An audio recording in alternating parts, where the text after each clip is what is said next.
Here on Cricbuzz Comm, it's not often that you tend to put individuals over the cause of the team, but just in the context of where the match lies and where it stands, you'd reckon you'd be looking at the importance of these two individuals as much as the cause of finishing this job. Absolutely. I mean, much as you like to see Rohit Sharma go there and smash 100 or Virat Kohli just waltz his way to another 100, this allows two players to boost their confidence.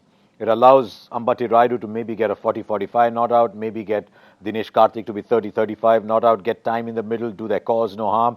Because remember, there's very few spots available at the World Cup, and these two are sort of fringe players. Karthik will be aware that Rishabh Pant is around, so he needs to score runs. Ambati Rayudu knows that number 4 is vacant, but he's got it for the moment, but not by much. So actually, Kohli and Rohit getting out have allowed India to test out Ambati Rayudu and Dinesh Karthik.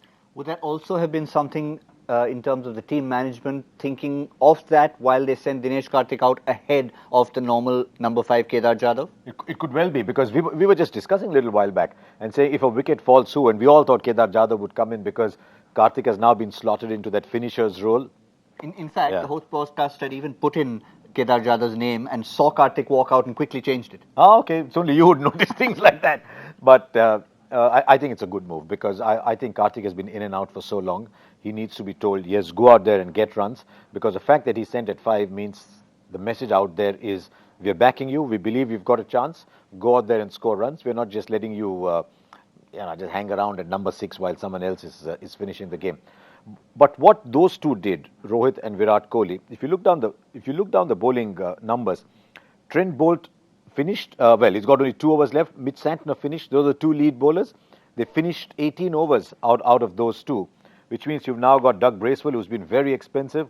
You've got Lockie Ferguson, who's been a touch expensive. Sodhi hasn't created much of an impact. And you've got those 2. So they've actually made it easier now for Karthik and Rayudu. This is where, one, they would be missing if another 6th bowling option, which they could have gone to. Colin Munro's more an emergency option. Yes. So they're missing that, someone like a Grandhomme also being in the side. But the fact that he was forced to go 6 overs for Trent Bolt, got him 1 wicket, came back for 2 more overs, got him 1 wicket, it doesn't really have much to turn to. I think if they want a 6th bowler, New Zealand, he'll have to come in place of Nicholls. And they've got to find someone who can bat at 6. Can they have Colin de Grandhomme batting at 6? If he can bat at 6, then they'll have the bowlers. And if you've got Bracewell or Southee batting at 8, that's okay. But the top order has to score runs. I mean, you looked at when Virat and Rohit were batting, and they didn't seem troubled at all. There's nothing in the surface. We all thought slow surface, difficult. It just tells you how well India have bowled. Also, with someone like Tim Southee, I chatted with Zahir Khan at the previous Cricbuzz Comm, and he didn't necessarily think they're missing Southee that much. But you still feel, I heard some of the New Zealand commentators talking about that, saying that they're almost telling Southee, look, you're on that plane to England, but at the moment they should be thinking of winning matches as well as that squad. It could be. Southee's white ball record in recent times hasn't been the greatest. And so maybe they're looking at options. But if the ball starts moving around in England, he's a genuine swing bowler. He can give you runs at 8 or 9. So I'll be surprised if he's not on the flight. But I would have had him here. I think Doug Bracewell is not enough for one and not enough of the either for them. So really, we're not talking about the outcome of this match. We do talk about the unpredictability of the game, but we're not assuming this is going to go that way. One final point on these two gentlemen batting out there, Ambati Rayudu and Dinesh Karthik. Yes, World Cup 2019, but also with no Virat Kohli there, to just seal this entire series for the next 2 ODIs, it'll be important for them to spend time in the middle. Yes, and remember, we thought it was going to be a close series.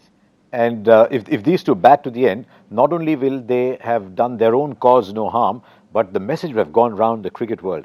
They won by 7 wickets with overs left, and that means 3 one-sided wins against the number 3 ranked side. There's a message going out. Yes, certainly is a message going out. Just in case people get the wrong name on that ticket, Dinesh Karthik made sure he had his right shirt back when he walked out to bat, even though it was not well kept. Well, it's a foregone conclusion. But still, you see, still plenty to play for when these two go and try and finish this game.